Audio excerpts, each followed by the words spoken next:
díle bychom vám chtěli ukázat barvení. Charlie vám představí barvení technikou Instamatic. Technikou, která se používá především na hodně zesvětlené vlasy.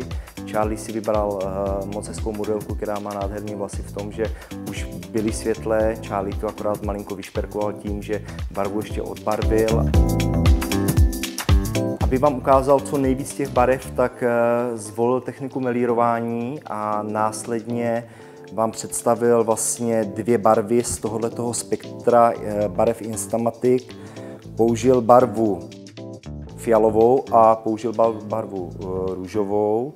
Vy samozřejmě můžete použít barvy i zelenou nebo modrou. Charlie ještě použil potom barvu tuhletu clear, což je barva bezbarvá a barva, která dodává lesk a trošku studený nádech.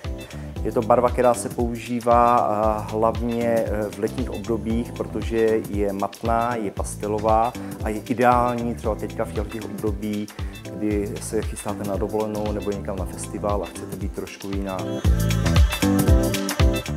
Nechci limitovat tmavovlásky a hnědovlásky, i ty si to můžou dovolit, ovšem za předpokladu, že mají šikovného kadeřníka a ten jim vlasy krásně odbarví zase buď v melíru nebo v patce a následně potom vlastně použije tuhletu barvu a zase to chytne do tmavých vlasů, bude zajímavý matný odstín právě třeba té růžové.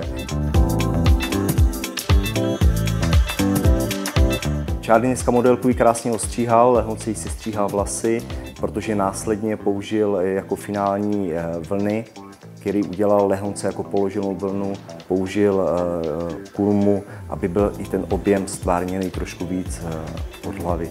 Takže se nechte inspirovat a vůbec se toho nebojte, ani tmavovlásky, ani blondy.